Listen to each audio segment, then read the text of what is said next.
جو ہیں ایک پرولیفک لکھاری مصنف مفکر، بہت سارے تراجم کر چکے ہیں مختلف زبانوں سے، اردو میں، سندھی میں. اور آج کے موضوع کے حوالے سے سب سے زیادہ اہم بات یہ ہے کہ آج کل مارکسزم اور قومی سوال پر ایک کتاب بھی لکھ رہے ہیں. اسی حوالے سے آج یہ سامنے بات رکھیں گے، مارکسزم اور قوم پرستی، نیشنلزم، نیشن کے حوالے سے جو ہماری روایت میں جو ڈیبیٹس رہی ہیں، جو مختلف تاریخی عمل رہے ہیں، ان کے آپس کی مباحث اور اس سے نکلتے ہوئے نتائج، تو اور اس کے جو ہے وہ حالیہ ریلیونس بھی. تو وداؤٹ فردر اڈو جو ہے میں بخشل سے گزارش کروں گا کہ ہم سے بات رکھیں. سندھ کے کلاسیکل مزاحمتی پوئٹ شاہ عبداللطیف بھٹائی کی کچھ لائنز کے ساتھ کہ محبت پائے من میں رنڈا روڑیا جن، تن جو سرافن اڑتوریو گھایو. جن لوگوں نے اپنے دل میں محبت رکھ کے کچھ بے ڈنگائی کام کیا، اتنا نفیس کام بھی نہیں کیا انہوں نے، مگر ان کا ڈرائیونگ فورس لو تھا، تو جو جوہری تھے، جو منصف تھے، انہوں نے اس کے کام کو بغیر دیکھے اس کے یعنی کہ قبول کر لیا اور اس کو بیش بہا قرار دیا. اور اسی کے ساتھ میں ایاز ملک کا اور ارتقا انسٹیٹیوٹ آف سوشل سائنسز ساتھی کلیم اور اس کی پوری ٹیم کا تہہ دل سے شکر گزار ہوں، اور بڑا خوش ہوں کہ اس طرح کے اکیڈمک سیشنز 3 دن کے اسکول جو ہیں، فکری اسکول، مختلف سوالات پہ مارکسزم کی روح سے، وہ پہلے بھی ہوتے رہیں، مگر اب جس بہتر انداز میں اس دفعہ ہو رہا ہے، اور میں سمجھتا ہوں کہ یہ ایک روایت پڑھنی چاہیے کہ سال میں ایک دفعہ 3-4 روزہ اسکول جو ہے وہ اس طرح جاری رہے، تاکہ ہم جس قسم کی سیاست کریں وہ تو ہے ہی نظریاتی. یہی فرق ہوتا ہے ہماری سیاست اور بائیں بازو کی تمام نظریاتی سیاست اور دائیں بازو کی سیاست کے اندر. حالانکہ ادھر بھی ایک نظریہ کار فرما ہوتا ہے، مگر وہ نظریہ جو ہے وہ امیڈیٹ مفادات کا نظریہ ہے. تو یہ فرق ہے ہمارا اور دوسروں میں. مارکسزم اور نیشنلزم موضوع ہے میرا. میں چاہوں گا کہ میں آدھے گھنٹے میں ہی بات رکھ لوں. کوشش میری ہوگی یہی کہ پھر زیادہ جو معاملہ ہے وہ سوالات اور جوابات میں ہم ایک دوسرے کو اور زیادہ بہتر طریقے سے سمجھ بھی سکیں، سمجھا بھی سکیں. زیادہ تر دوست یہاں سے جو بیٹھے ہوئے ہیں، میرے خیال میں ان کا ضرور سیاست کی جو الف بے طے ہے بائیں بازو کی، ان میں وہ مظلوم قوم کا بھی حصہ ہے اور مظلوم طبقے کا بھی حصہ ہیں. تو یہ سوالات ان کے لیے کوئی تجریدی سوال نہیں ہوتا، ان کے لیے عملی ٹھوس قدم اٹھانے کا سوال بن جاتا ہے، کیونکہ وہ ایک ہی طرح سے 2-3 شناختوں کے ساتھ جڑ کے جو ہے وہ سیاست کرتے ہیں. ایون اگر محنت کش طبقے کی کوئی خاتون ہے، جس طرح ماروی نے بات رکھی، تو پھر یہ دوہرے اور تیسرے تضادات کس طرح آپس میں ملتے ہیں، الگ ہوتے ہیں. صنف کا سوال ہو، طبقے کا سوال ہو یا قوم کا سوال ہو، تو یہ ہمارے تیسری دنیا کے اندر مظلوم قوموں کے جو ہم کامریڈز ہیں، ہمارے لیے سارے سوال جو ہیں وہ بڑے اہم ہیں.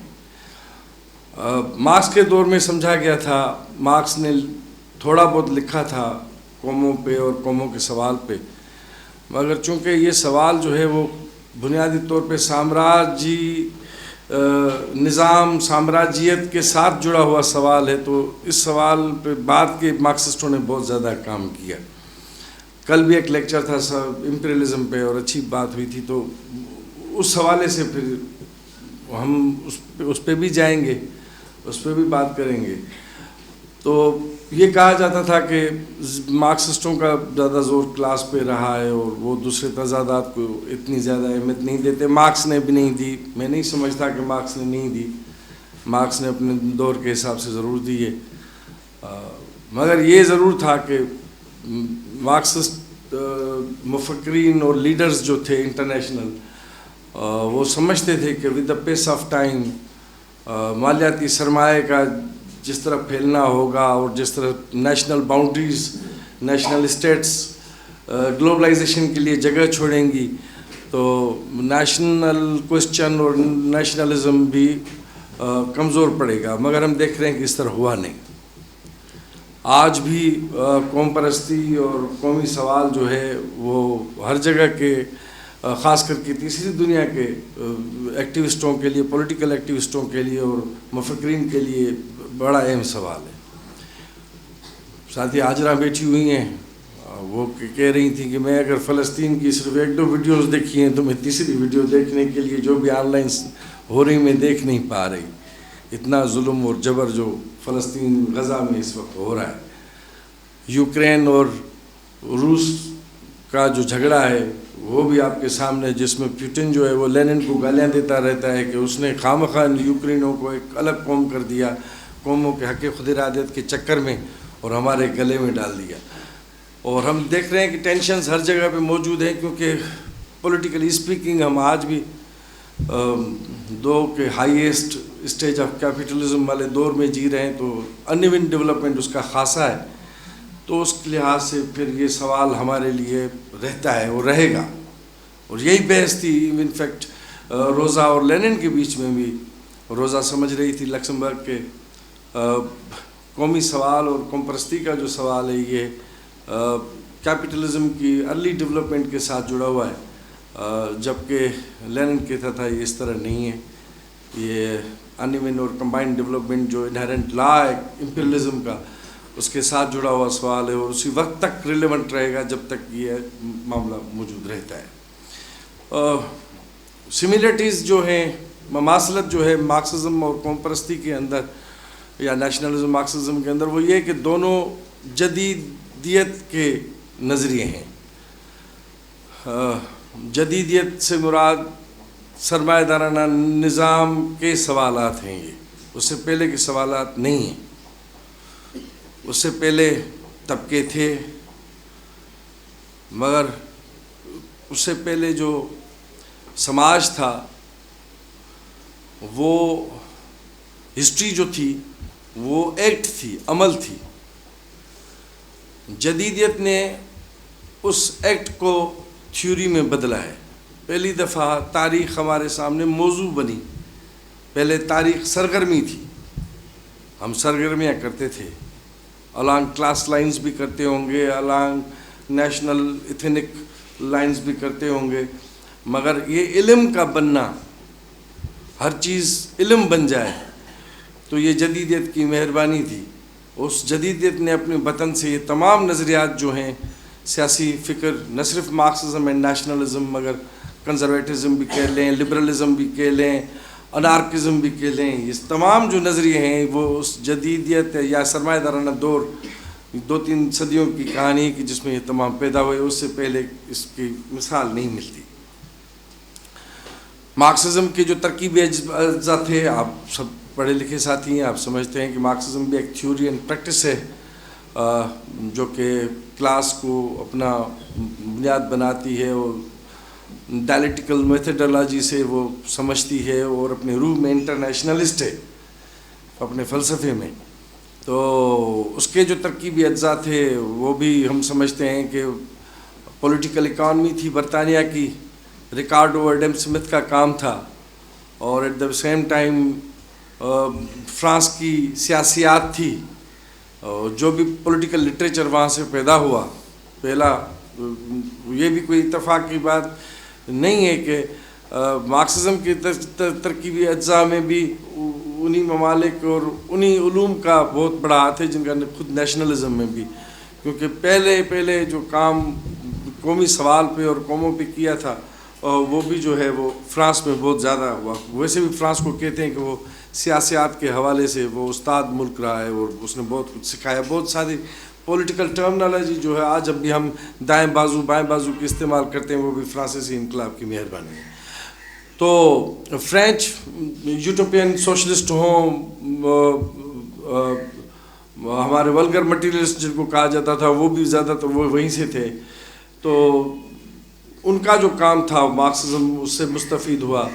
اور پھر کہتے ہیں کہ جرمن فلاسفی ہے جس میں اسپینوزا کانٹ سے لے کے ہیگل تک ان کا جو کام تھا، فیوباخ تک، میں سن تو نہیں سکا مگر ابھی کنٹینٹ میں کتابوں میں دیکھ رہا ہوں جو پڑھنے کے لیے دیا گیا تھیسس آن فیوباخ، تو ایاز نے اس پہ بات ضرور کی ہوگی. تو یہ اس کے ترکیبی اجزاء تھے.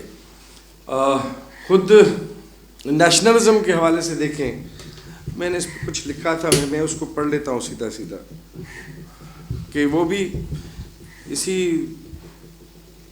دور کی بات ہے.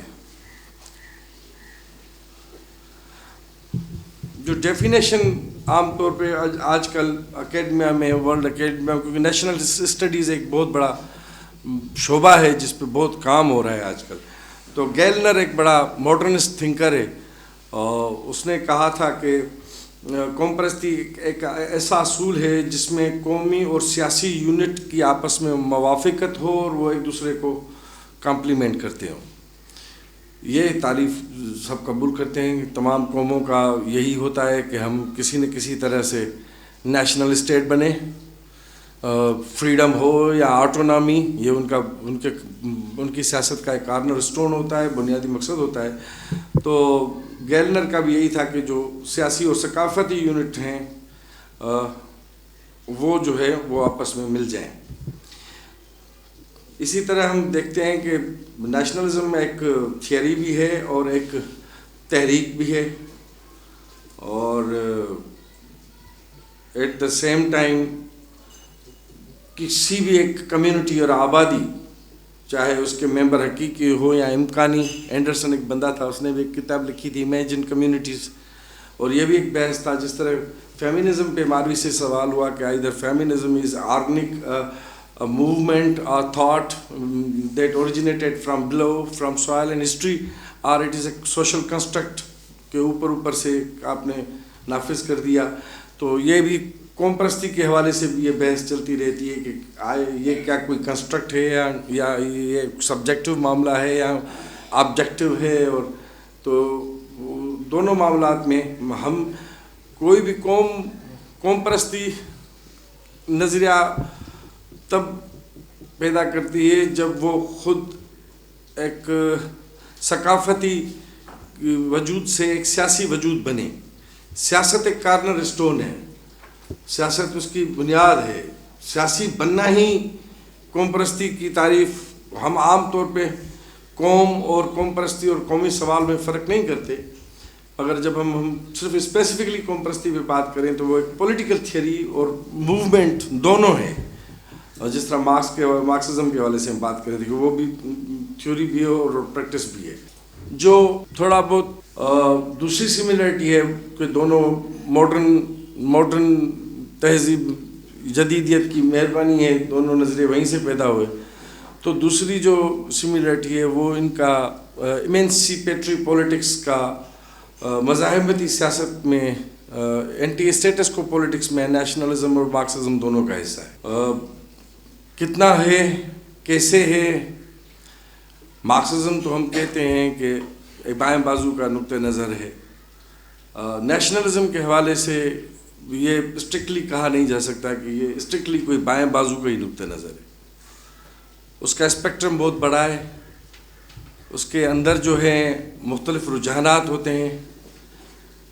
مارکسزم تو بات کرتا ہے ایک طبقے کی، اس کو بنیاد بناتا ہے اپنی سمجھ کا، تاریخ کو، سماج کو اور ارتقاء کے عمل کو طبقاتی نقطہ نگاہ سے دیکھتا ہے. مارکسزم تو قوم پرستی اپنی قوم سازی کے نقطہ نگاہ سے تاریخ کو، عالمی سیاست کو اور ہر چیز کو قومی نقطہ نگاہ سے دیکھتی ہے. اور قوم چونکہ ایک ملٹی کلاس ایک وجود ہے، تو پھر کون سا کلاس اس ایجنڈا کو آگے لے کے جا رہا ہے، اس سے پھر قوم پرستی جو ہے وہ اپنے مختلف رنگ دکھاتی ہے. اگر یہ نیشنل کوسچن کسی بھی قوم کا بورژوازی ہے، سرمایہ دار ہے، وہ آگے کرتا ہے. جس طرح اسٹالن نے بھی کہا تھا کہ مارکیٹ وہ جگہ ہے جہاں پہ پہلی دفعہ قومی سرمایہ دار قوم پرستی کا سبق سیکھتا ہے کہ بھائی میری ٹیریٹوری جو ہے، مارکیٹ میرے ہاتھ میں رہے. آپ کو یاد ہوگا کہ جو ٹوپی کلچرل ڈے جو اب سندھ میں منایا جا رہا ہے بڑے دھوم دھام سے اور ہر جگہ پہ، وہ علی قاضی KTN کے جو کرتا دھرتا ہیں انہوں نے ہی اس پہ زیادہ کیا تھا. جب کسی اردو اسپیکر یا کسی پنجابی اسپیکر نے ٹوپی کے بارے میں زرداری پہ کچھ کہہ دیا تو اس نے پھر زیادہ ہی زیادہ اس پہ زیادہ شور کیا. اور اس طرح پھر آپ دیکھیں کہ سندھی ڈیجیٹل میڈیا کو، آن لائن میڈیا کو اپنی ایک مارکیٹ بھی ملی. تو مارکیٹ ڈرائیونگ فورس ہے کہ آپ ویسے بھی فرانسیسی انقلاب آتے آتے تک حکمران طبقے نے بھی سیکھ لیا تھا کہ کوئی ایسا پولیٹیکل پروجیکٹ چاہیے ہوتا ہے جس میں وہ تمام سماج کے حلقوں کی ہمدردیاں حاصل کر سکیں، کیونکہ چرچ کا کام ختم ہو گیا. چرچ اب وہ کام نہیں کر سکتا، لارڈز وہ کام نہیں کر سکتے. پورے ڈارک ایجز کے اندر ریاست کے جو تہذیبی اس کے کانسٹیٹیوئنٹ جو ایلیمنٹس تھے وہ اس کی حیت بدل چکی تھی. تو ایک نیا فلسفہ اور فکر وہ جو بن سکتا تھا جس میں تمام سماج کے طبقوں کی ہمدردیاں لی جا سکتی ہیں، تو وہ پھر نیشنلزم ہی بنا. تو نیشنلزم جو ہے وہ کس کے ہاتھ میں ہے، کون سا طبقہ اس کو، اگر وہ کسان لیڈ کر رہے ہیں، اگر وہ مزدور لیڈ کر رہے ہیں اس سوال کو، ہوچی من ہے اگر لیڈ کر رہا ہے، تو یہ پھر بائیں بازو اور دائیں بازو کا جو نیشنلزم ہے اس میں بہت سے رنگ آ جاتے ہیں.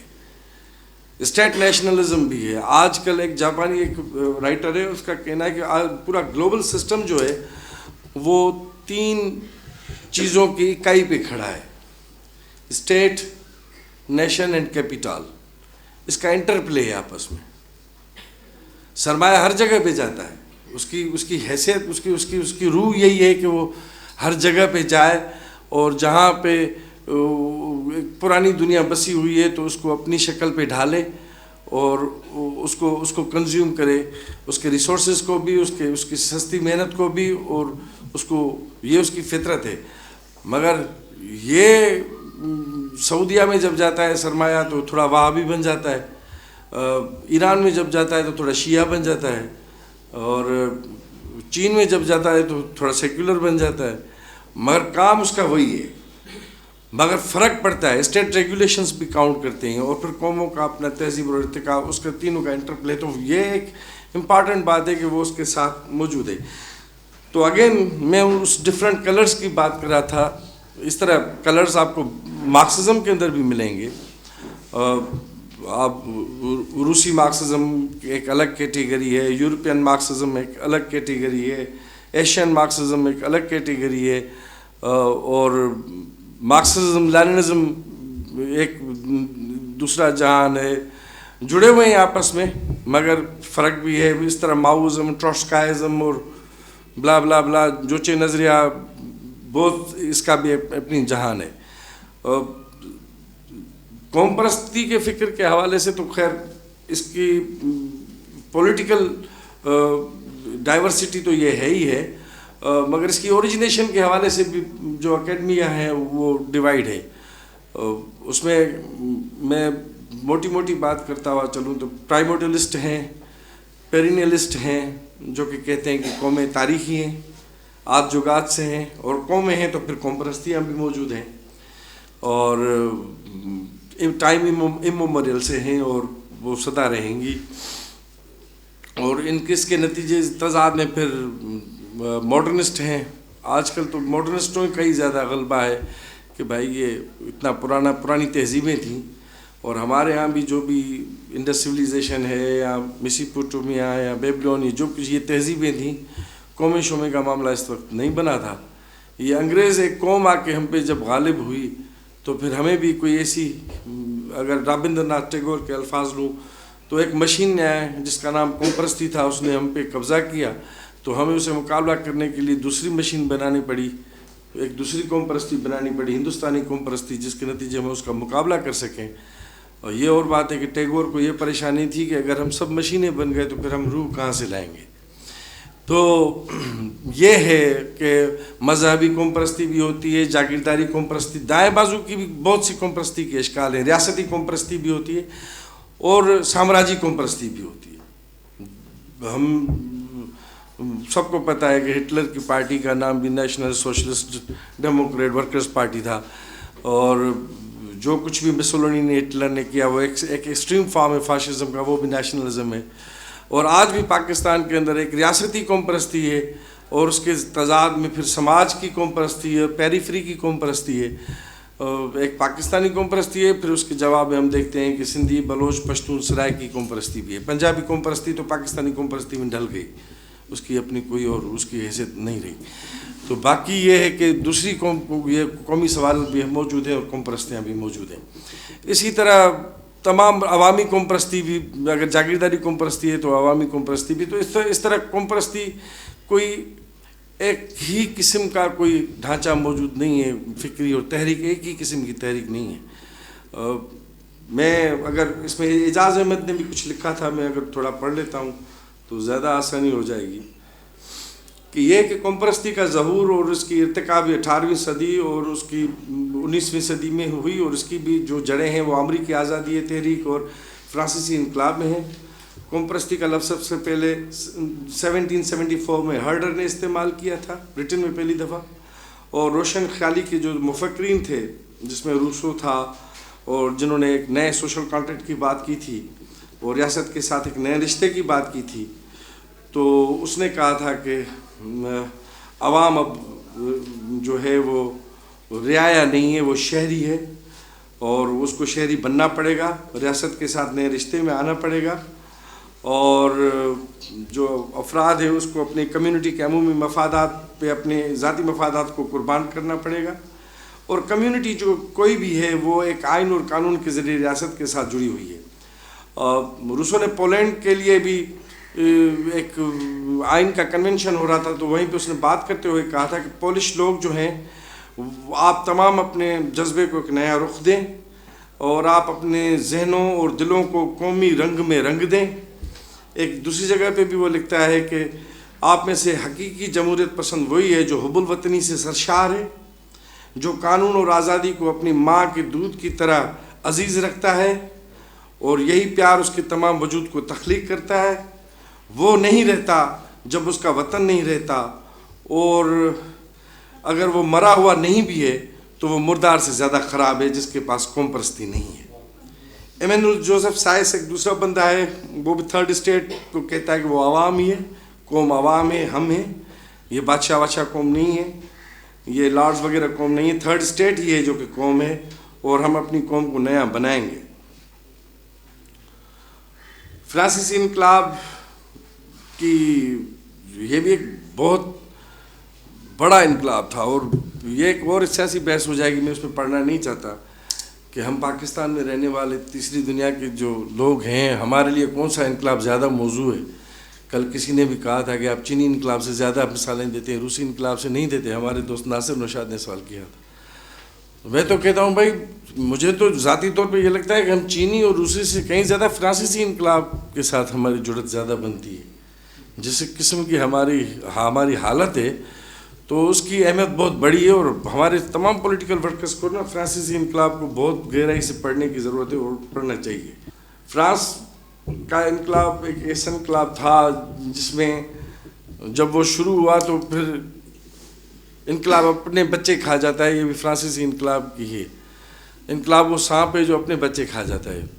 فرسٹ رو جو انقلابیوں کی تھی, انہوں نے ایک دوسرے کو گلوٹن میں صرف بادشاہ کا ہی سرطن سے جدا نہیں کیا, تو وہ سب سارا سماجی تحریک لبیک بنا ہوا تھا اس وقت. تو ایک انقلابی آتا تو دوسرا اسے بڑا انقلابی وہ اس کو ہٹا دیتا, مار دیتا. 30 سال تک جو بربریت چلی تو لوگوں کے پاس کھانے کے لیے چوہے کم پڑ گئے اور کچھ بچا نہیں. لوگ رو رہے تھے اور کہہ رہے تھے کہ یہ کیسا انقلاب ہے, کب ختم ہوگا, کب جان چھوٹے گی. کراچی میں ساتھی بیٹھا ہوا ہے, ان کے ساتھ ایک نوجوان تھا, اس سے بحث چل رہی تھی, تو اس نے کہا بھائی انقلاب بہت بڑی قیمت ہے, کامریڈ کوئی دوسرا راستہ نکالو تاکہ ہمیں, کیونکہ انقلاب ایک دفعہ آ گیا تو اس کی بھاگ دوڑ کسی کے ہاتھ میں نہیں ہوگی. اس کی بھاگ دوڑ کسی کے ہاتھ میں نہیں, پتہ نہیں کس کے ہاتھ میں ہوگی, کیونکہ انقلاب لانے والی جو نسل ہوگی وہ تو خود قربان ہو چکی ہوگی اور اس کے بعد والے بھی. تو میں نے کہا بھائی فرانسیسی انقلاب نے جتنی قیمت دی ہے تو اس کے پھر جو فائدے ہیں اور اس کی جو روشنی ہے، اس کی جو طاقت ہے، وہ بھی تو پوری دنیا میں پھیلی ہے، تو تبھی تو پھیلی ہے. تو کوئی بھی قیمت جو ہے وہ انقلاب کے لیے وہ کم ہی ہے، وہ بڑھ نہیں سکتی.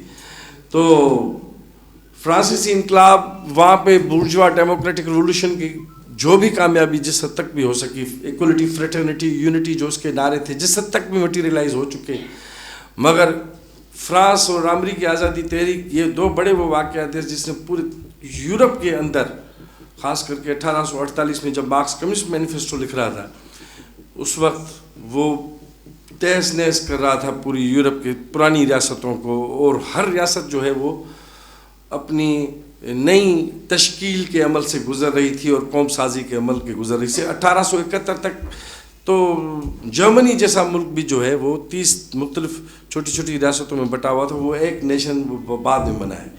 یہ اور بات ہے کہ جو قومیں پہلی قومیں بنی، پہلی طاقتیں بنی جن کی بنیاد میں انقلابات تھے، وہی اسرائیل اور پاکستان کو چھوڑ کے وہ ایٹمی طاقتیں بھی وہی ہیں آج. انڈسٹریل ریولوشن کے مالک ہوں یا فرانسیسی ہوں یا امریکن ہوں، اور آج پوری دنیا کے اندر 100 سالوں سے زیادہ، 150 صدیاں تو ہو گئیں. 19ویں صدی کے آخر تک تو آلموسٹ مور دین 90% تیسری دنیا ان کی کالونائزیشن کے پروجیکٹ میں پھنس چکی تھی. تو آج اس نیو لبرل امپیریلزم کے دور میں اگین وہی چند قومیں ہیں جن کے جو تمام قوموں کے وسیلوں پہ جیتی بھی ہیں اور اسی کی قیمت پہ موذب بھی بنی ہوئی ہیں. تو یہ پورا ایک پروجیکٹ وہیں سے نکلا. یہ نہیں ہے کہ ہمیں آ کے انگریز نے بتایا کہ ہم آپ سندھی ہیں یا بلوچ ہیں یا پشتون ہیں. ایتھینو لنگوسٹک کانشسنیس جو ہے، لسانی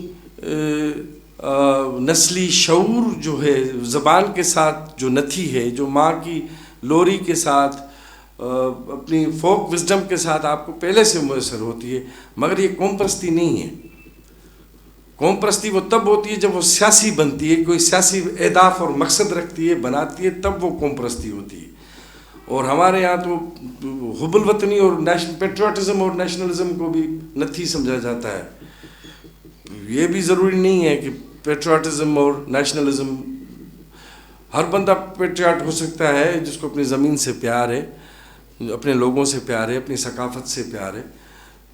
مگر ہر پیٹریاٹ جو ہو وہ ضروری نہیں نیشنلسٹ ہو. اور یہ حالانکہ نیشنلزم کی ترکیبی اجزاء میں حب الوطنی کا بھی بڑا فیکٹر موجود ہے، مگر وہ ضروری نہیں کہ تمام محب وطن. اب حیدر بچتوئی جس نے GSN کا نام دیا، نظم لکھی، لڑائی لڑی، he was not nationalist, though he was national leader of Sindh, Baba Sindh اس کو کہتے ہیں، مگر وہ نیشنلسٹ نہیں تھا. تو اس کی پیٹریاٹزم پہ ہمیں کوئی شک نہیں ہے. پھر غوث بخش بزن جو اس طرح نیشنلسٹ نہیں تھا خیر بخش مری اور تالا مینگل کی طرح، مگر اس کی پیٹریاٹزم پہ کسی کو شک نہیں ہے. ہوچی من اور ماؤ کی پیٹریاٹزم پہ کس کو شک ہوگا؟ یہ اور بات ہے کہ تیسری دنیا کے اندر سرمایہ دارانہ قومی جمہوری انقلاب کے لیے بھی وہ وہاں کی جو نیشنل لیڈرشپ تھی وہ کچھ نہیں کر پا رہی تھی. تب یہ ذمہ داری وہاں کے کامریڈوں نے، کمیونسٹوں نے نبھائی، انہوں نے نیشنل کوسچن کو لیڈ کیا. تو فلاسفیکلی اسپیکنگ مارکسزم اور نیشنلزم دونوں کا نبھا نہیں ہے. فلاسفیکلی اسپیکنگ لینن کہتا ہے کہ قوم پرستی کتنی بھی بن ٹھن کے، خوبصورت ہو کے، نفیس ہو کے، منصفانہ ہو کے سامنے آئے، مارکسزم کا اس کے ساتھ رشتہ نہیں بن سکتا، کیونکہ ایسینشلی ایک پریورٹی دیتی ہے اپنی نیشن کو، آئیدر اس کا نیشنلزم انکلوسیو ہو، سب کو شامل کرتا ہو، یا ایکسکلوسیو ہو، جو سب کو الگ الگ کر کے نکال کر اپنی شناخت بناتا ہو. جو بھی ہو، مگر نبھا نہیں ہو سکتا، کیونکہ مارکسزم اپنے روح سے ایک عالمی فکر اور فلسفہ ہے، اور نیشنلزم جو ہے وہ ایک قومی ہے. مگر پولیٹیکلی اسپیکنگ دونوں ایک دوسرے کو کمپلیمنٹ بھی کرتے ہیں. مارکس کے دور تک آپ جو نعرہ تھا، مارکس سے پہلے کی دنیا کا جو ترقی پسندوں کا نعرہ تھا، وہ یہی تھا کہ دنیا کے تمام انسانوں اکٹھے ہو جا.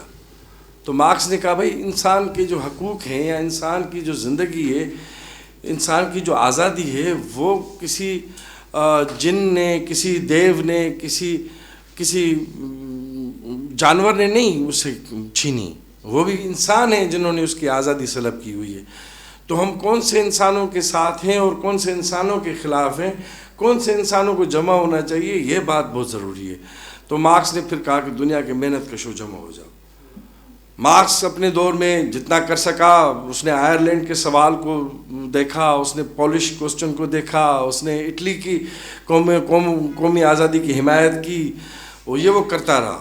مگر چونکہ ہم خود دیکھتے ہیں کہ مارکس کے دور تک صنعتی سرمایہ خود مالیاتی سرمایہ میں جانے کی ابھی کوشش میں تھا، اور مالیاتی سرمایہ بننے کے بعد پھر وہ ایک نئی سٹیج میں گلوبل کیپٹل ریلیشنز اس دور میں جا پہنچے کہ جس کو پھر لینن نے ایک امپیریلزم کی اصطلاح ایجاد کر کے اور سمجھایا کہ انیون اور کمبائنڈ ڈیولپمنٹ میں یہ اب ہو کیا رہا ہے تیسری دنیا کے ساتھ. تب یہ سوال مارکسسٹوں کی جو ہے وہ سیاست کا ایک کارنر سٹون بھی بن گیا. تو مارکسسٹ اسی دن سے آج تک اس معاملے پہ کرتے ہیں. تو پولیٹیکلی دونوں ایک دوسرے کو کمپلیمنٹ کرتے ہیں. اگر فلاسفیکلی انکمپیٹیبل ہیں تو پولیٹیکلی ایک دوسرے کو ساتھ جڑتے ہیں. مارکسزم کا دائیں بازو کی قوم پرستی سے کوئی دور دور تک رشتہ نہیں ہے، اس کے ساتھ اس کی لڑائی ہے. بورژوا نیشنلزم کے ساتھ، فیوڈل نیشنلزم کے ساتھ، ریلیجیس نیشنلزم کے ساتھ، اسٹیٹ نیشنلزم کے ساتھ، امپیریلسٹ نیشنلزم کے ساتھ اس کی لڑائی ہے. مگر عوامی نیشنلزم کے ساتھ، تیسری دنیا کے نیشنلزم کے ساتھ، عوام کے نیشنلزم کے ساتھ، مجبور اور محکوم قوموں کے نیشنلزم کے ساتھ اس کی دوستی ہے. تو لینن نے اس نعرے کو بدل دیا کہ دنیا کے مزدور ایک ہو جاؤ. اس نے کہا دنیا کے مزدوروں اور مظلوم اقوام ایک ہو جاؤ. تو یہ ہمارا اس کے ساتھ. تو جب ہم فرق کریں گے قوم پرستی اور قومی سوال میں، تو پھر قومی سوال جو ہے وہ بنیادی طور پہ جمہوری سوال کا حصہ ہے. مارکسزم کچھ بھی نہیں، جمہوریت کا فلسفہ ہے. یہ بدقسمتی ہے ہمارے کلچر، پولیٹیکل کلچر کی، کہ ہم الفاظ کو وہ معنی نہیں دے سکے. ساتھی کلیم نے جس طرح ماروی سے سوال کیا کہ فیمینزم کے ساتھ جڑی ہوئی لبرل غلاظتوں سے کس طرح جان چھڑائیں، اسی طرح جو ہے جمہوریت کے ساتھ بھی بہت سی غلاظتیں جڑ گئی ہیں. زرداری ایک غلاظت کا نام، عمران خان دوسری غلاظت کا نام، نواز شریف تیسری غلاظت کا نام. یہ تمام غلاظتیں جو ہیں وہ ورکرز ڈیموکریسی کے ساتھ ہی چھوٹ سکتی ہیں. اور تمام جو ہسٹری ہے مارکسزم کی وہ بیسیکلی جمہوریت کی تاریخ ہے. جمہوریت سے مراد ہے برابری. جہاں جمہوری سوال وہ تمام سوال جمہوری سوال ہیں جو برابری کو ایڈریس کرتے ہیں. صنفی برابری ہونی چاہیے، پیٹریارکی کا خاتمہ ہونی چاہیے، یہ برابری کا سوال ہے. قومیں برابر ہونی چاہیے، کوئی بھی قوم افضل نہیں ہونی چاہیے، کوئی بھی قوم برتر نہیں ہونی چاہیے، یہ برابری کا سوال ہے. کوئی بھی ایک طبقہ دوسرے طبقے کی ریسورسز پہ نہ پلتا ہو، برابری. تو یہ تمام کلاس کوسچن، جینڈر کوسچن اور نیشنل کوسچن، یہ تمام اس بنیادی جمہوری سوال کے مختلف حصے ہیں. ماحولیات کا سوال. تو مارکسزم کا تمام جمہوری سوالوں سے حصہ پڑتا ہے. تو اس کی ہو ہی نہیں سکتا کہ وہ بائی پاس کرے نیشنل کوسچن کو اور جینڈر کے سوال کو اور ماحول کے سوال کو. یہ کلاس ریڈکشنزم تمام بائیں بازو کی سیاست کا خاصہ نہیں ہے. یہ فار لیفٹ جو ہمارے کچھ مارکسسٹ گروپس ہوں گے یا پارٹیز ہوں گی، یہ ان کا خاصہ ہے. اور یہ مارکسزم کا تو ہر چیز پہ سوال جاتا ہے، ہر چیز سے اس کا رشتہ بنتا ہے.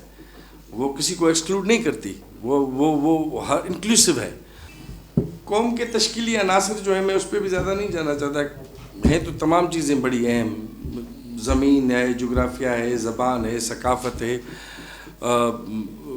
کلیکٹیو سائیکولوجیکل میک اپ ہے، جو بھی ہے. کسی کا ایک زور کسی پہ ہوگا، کسی کا زور کسی پہ ہوگا. میں اس پہ بھی زیادہ نہیں اپنا ٹائم دے رہا. میں تھوڑا ایک دو بات کرتا ہوں. یہ کہتا ہے کہ یہاں پہ کہ کالونائزیشن کے دور میں تیسری دنیا کا نیشنلزم بھی ڈیولپ ہوا، اور لوگوں کی کوئی کمیونٹی یا گروہ جو بھی تھا، گروپ تھا، وہ اس وجہ سے قوم بنایا. وہاں پہ قوم پرستی نے زور لیا کیونکہ وہ ایک بڑی قوم پرستی کی غلامی کے اثر میں تھا. الجیریا کو ایک قوم کرنے میں فرانس اور فلسطین کو ایک قوم بنانے میں جدید معنیوں میں اسرائیل کا بھی بڑا ہاتھ ہے. اسی طرح ہمارے ہاں بھی اگر ہم پاکستانی سماجی عمرانی معاہدے میں نہ ہوتے تو شاید ہم کوئی سندھو تہذیب کے حوالے سے کسی اور پارٹیشن سے پہلے ہم سب ہندوستانی قوم پرستی کی چھپر چھاؤں میں سیاست کر رہے تھے نا. ہمارا بھگت سنگھ پنجابی قوم پرستی کا شہید نہیں ہے, وہ ہندوستانی قوم پرستی کا شہید ہے. ہیمو کالانی جو ہے وہ سندھی قوم پرستی کا شہید نہیں ہے, وہ ہندوستانی قوم پرستی کا شہید ہے. تو پارٹیشن سے پہلے یہاں پہ ہماری جو قوم پرستی, کیونکہ ہمارا معاملہ انگریز کے ساتھ تھا, تو پھر وہ ہماری جو انڈین نیشنلزم والا جو امبریلا تھی ہم اسی میں پولیٹکس کر رہے تھے. مگر پاکستان بننے کے بعد کل بھی میں دوستوں سے بات ہو رہی تھی تو یہ بات تھی کہ بھائی پاکستان میں قومی سوال نہیں ہے, پاکستان بذات خود قوموں کے لیے سوال ہے. کیونکہ قومیں پرانی ہیں, بلوچ, پشتون, سندھی, پنجابی, سرائکی, یہ اس تہذیب کی پرانے لوگ ہیں, وہ ایک ہی تہذیب سے جڑے ہوئے لوگ ہیں. پاکستان نے آ کے یہاں پہ مسئلہ کر دیا, اور پاکستان نے سے پہلے انگریز نے آ کے مسئلہ کیا. یہ بڑی حیرت کی بات ہے کہ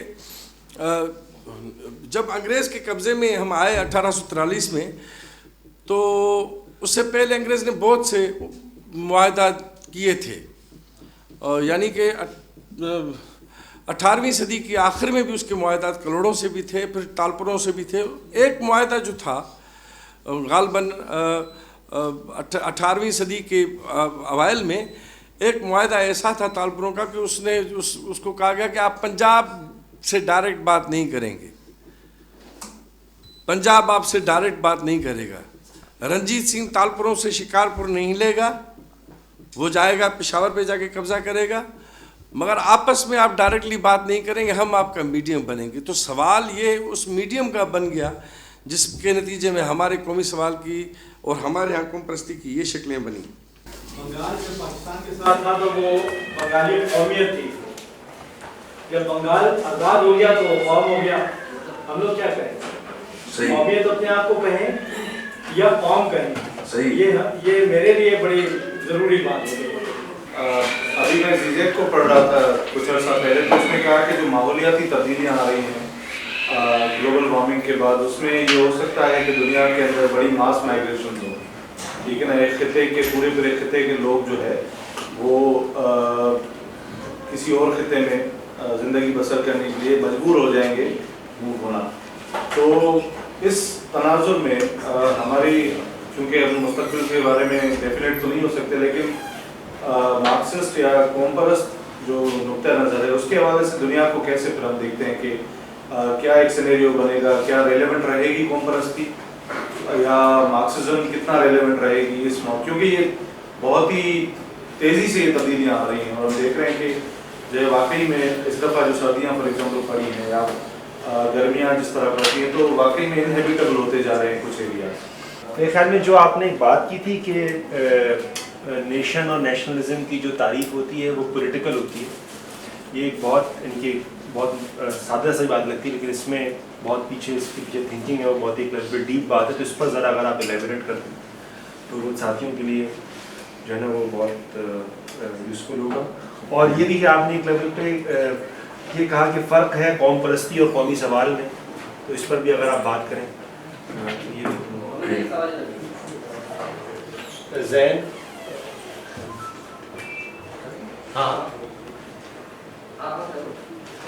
کر دو کامریڈ, آپ نے کہا تھا کہ شاید کلاس ریڈکشنسٹ پولیٹکس ہوتی ہے فار لیفٹ والوں کی. تو میرا سوال یہ تھا کہ ہم انڈیا میں اگر دیکھتے ہیں ان کا ایکسپیریمنٹ تو وہ الٹا ہے. سی پی آئی ماوسٹ نیشنل کوشچن کے ساتھ کھڑی ہے اور منی پور کی آزادی کی تحریک پر بات کر رہی ہے, کشمیر کی آزادی کی تحریک پر بات کر رہی ہے, اور دوسری جو بھی انڈیا میں موومنٹس چل رہی ہیں ان سب پر بات کر رہی ہے.